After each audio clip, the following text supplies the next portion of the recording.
Sai Obama, aí está o nosso Mr. Trump, e nós continuamos a não saber porra. Porque essa história, que está registrada, antes se falava em muito boato, mas hoje em dia, muito de documento já confirma isso aqui que eu estou dizendo para vocês. Mas qual é a questão? É a velha questão do encobrimento. É a velha questão de que nós só sabemos aquilo que eles deixam saber.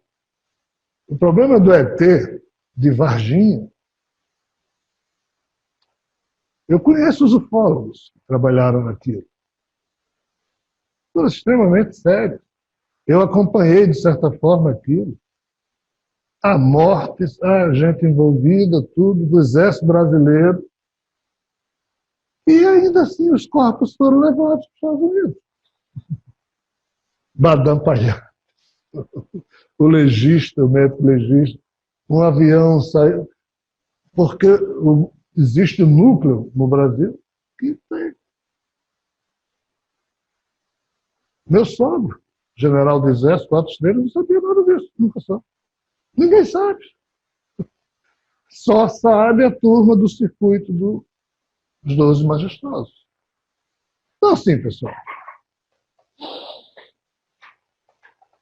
E aí? Como você se comportar em relação a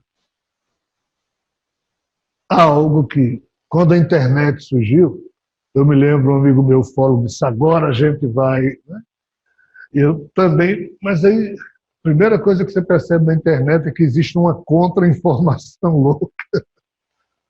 Há filmes seríssimos e 300 montagens para fazer com que você não consiga mais distinguir o que é, o que deixa de ser. Você, por prudência, prefere assumir a postura cômoda de não aceitar nada, continua a esperar que alguém confirme que filme é verdadeiro, que filme não é.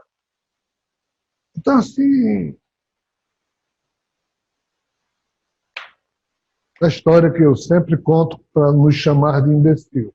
Em 1986 e 1989, a sonda Voyager 2 ia passar, respectivamente, pelos planetas Urano e Netuno antes de sair do Sistema Solar. Hoje, ano 2020, as sondas Voyager 1 e 2 lançaram nos anos 70. Já saíram do Sistema Solar. Mas nessa época, pela primeira vez, a Voyager 2 ia passar perto de Urano e perto de Netuno. Qual o detalhe? Esses planetas não são vistos a olhos nus. Você só vê com telescópio. O olho nu você só vê até Saturno. Em outras palavras, você só identifica no céu Mercúrio, Vênus, Terra, Marte, Júpiter, Saturno. Até aqui você vê Urano, Netuno e Plutão. Plutão nem mais é planeta hoje. A olho nu você não vê, só vê com telescópio. E você só vê a cor desses planetas? Não é com qualquer telescópio. Aí, o nosso amigo Zecharia Sitchin, que tornou-se muito conhecido pelos livros Crônicas da Terra, ele é especialista na tradução da arte suméria, acadiana, enfim, da cultura cuneiforme, que foi descoberta no século XIX, nas ruínas da antiga biblioteca de Nínive, que era a antiga capital do Império Assírio. E o nosso amigo era, na época, consultor da NASA. E em 1986, quando a Voyager passou em Urano e mandou as primeiras fotos com as cores de Urano, Zecharia Sitchin, quando olhou para as fotos, putz, verde azulado. Os sumérios já disseram isso. Só o Zecharia Sitchin na NASA, é especialista na cultura suméria acadiana, então ele sabia que nas tábuas sumérias, com mais de 3.700 anos, alguém lá atrás disse, ó, para além do planeta dos cinturões, que é Saturno, tem mais alguns planetas, o próximo é verde azulado. Mas como é que os sumérios sabiam disso se ninguém daqui consegue ver olho nu? Os sumérios não podem ter escrito isso, porque eles também não tinham telescópio. O telescópio foi inventado em Galileu, século XVI, XVII. Como é que os sumérios escreveram isso? Aí ele publicou um artigo no New York Times. Pessoal, nós precisamos repensar sobre o nosso passado. O que nós ofertamos aos nossos leitores, os leitores do New York Times, do jornal e dos livros, dos pesquisadores, como sendo verdade, precisa ser repensado. Porque é aqui o problema. Aí escreveu esse impasse. Como é que a gente vai explicar isso aqui? Não, você traduziu errado. Essas pedras cuneiformes são falsas. Isso aqui já está provado que não é falso. Isso aqui já está correto. Antes de escrever o arquivo, eu já convidei esse artigo, outros pesquisadores, e não há dúvida. Então, os sumérios sabiam de algo que não era para eles saberem, não tinha como eles saberem a cor de Urano e a existência de Urano. E hoje, com a sonda Voyager 2 passando lá, nós estamos aqui com esse impasse. Os sumérios sabiam. Como? Deve existir alguma explicação, a gente ainda não percebeu. Tá bom, mas a sonda Voyager 2, daqui a 3 anos, em 1989, vai passar por Netuno. Os sumérios disseram que Netuno é azul esverdeado. Tem se isso bater... Não, se isso aí bater, a gente realmente tem que repensar. Em 1989. A Voyager manda as primeiras fotos de Netuno, bateu, até a inclinação do planeta bateu com o que os sumérios falavam. Isaac Aras-Sitchin cobrou uma nova postura da NASA, foi expulso. Qual a nova postura da imprensa norte-americana, dos acadêmicos? Não. Você traduziu errado. Você deve existir... Aí começou. Ou seja, a gente não consegue acrescentar nada no campo das certezas sobre a questão ufológica, porque sempre um processo de contra-informação terrível imediatamente começa a ser operacionalizado em cima de quem está tentando furar o esquema. Tem um amigo espiritual meu que me chama de um nome que eu acho terrível. Rinoceronte doido. Isso não pode ser só. Rinoceronte maluco. Quando eu comecei a escrever esses livros, 2009, 10, 11, aí no ano 2000, depois do infarto, ele disse: você é um rinoceronte doido. Aquele que vai sozinho contra um muro e bum, entra com cabeça. Definição pior do que essa, eu só vi de Lula dizendo que era uma jararaca. Então, assim, eu não posso mais nem criticar Lula. Você, para enfrentar essas coisas que estão com raízes profundamente marcadas, construídas, né? Falei The Wall. The Wall é uma peça musical maravilhosa do Pink Floyd, fala exatamente isso, dura, blindagem que nos permite de entender as coisas, é algo que esconde e aprisiona, né? Então, assim, você vai fazer o quê? Zé Aras-Sitchin bem que tentou. Teve sua reputação metralhada por... Muitos já tentaram. Hoje em dia, há dois tipos de postura nas pessoas que tentam compreender essas coisas. Uma, um desdém pelos governos e pelo tipo de informação que deles sai, ou seja, uma certeza absolutamente adulta de que não se deve esperar coisa alguma, nem dos cientistas que estão a serviço de NASA, de governo, né? E eu tenho um amigo, um dos maiores cientistas da atualidade, da Agência Espacial Europeia, que a gente vai falar já já sobre isso, e não é fácil. não se deve esperar nada dos governos, porque assim, vai falar isso com Bolsonaro, com Lula, com FHC, nenhum deles sabe de nada. Cristina Krishna, aqui, nenhum presidente sabe. Quem sabe são os núcleos que existem no seu governo. Eles não sabem. E até hoje o esquema dos majestosos funciona. Então, isso impede que qualquer coisa decente venha de uma informação oficial. Então, hoje, para você poder ter... Tem lanche? Que horas vai ser? Que horas são? Que horas são? 8h25. Os nossos guias espirituais também vivem com fome, porque eles fofocam exatamente 5, 10 minutos antes da hora prevista. Né? É um negócio impressionante.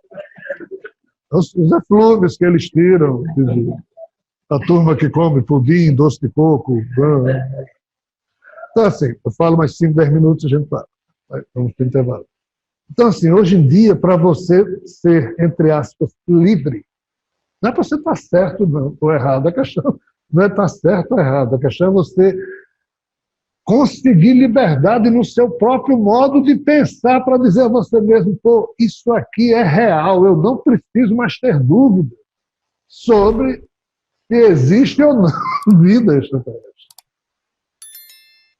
Esse fato de Zecharia Sitchin dizia, olha, então você tem 3 alternativas. O que a gente conhece sobre o passado está totalmente errado. Os sumérios tinham telescópio e super telescópios, porque podiam ver a cor dos planetas. 2, os sumérios tinham naves que viajavam para fora da atmosfera terrestre, via esses bichos, tiravam e voltavam. Ou seres de fora, que se estabeleceram na Suméria, contaram aos sumérios que, além dos planetas que eles viam daqui da Terra até Saturno, tinha mais esse. E qual é a explicação que os sumérios deram nas suas próprias tábuas de argila? Isso, que foram os Anunnaki, que vieram de fora, que disseram a eles, sumérios, que além de Saturno tinha isso. Então, na hora em que você lê os maravilhosos livros de Zecharia Sitchin, que compõem as Crônicas da Terra, você tem, entre aspas, que fazer uma relação com os fatos e admitir que aquilo ali é profundamente real, interessante e verdadeiro, ainda que nem tudo esteja, entre aspas, interpretado corretamente. E não tem como estar 100% correto, não existe isso. Nós, seres humanos, somos frágeis. Nós tentamos, mas nós não somos donos de verdade, nem podemos ser. Por isso que nos livros que eu escrevo, eu digo, oh, isso aqui tem que ser refletido lá na frente, deve ter muita coisa errada. O problema é que a nossa cretinice faz com que o orgulho da gente diga, não, meu livro não tem erro. Médio fulano de tal jamais erra. Tudo que o ser humano faz é passível de ser verificado, de ser corrigido, refletido, porque nós somos imperfeitos. Não há como algo imperfeito produzir coisa perfeita. Então, qualquer livro, qualquer opinião, qualquer conceito, tudo que o ser humano produz é maravilhoso, porque nós somos os menos imbecis dessa história, mas isso não quer dizer que esteja certo, não. Mas nós precisamos conquistar a liberdade no nosso psiquismo. E nós temos diversos lacres e travas que travas a educação dessa vida nós somos colocando no nosso DNA e também a gente já traz uma carga cheia de lacres e travas daqueles que nos criaram para se servir da gente. Aí voltamos ao tema de Dolores, ao tema dos androides.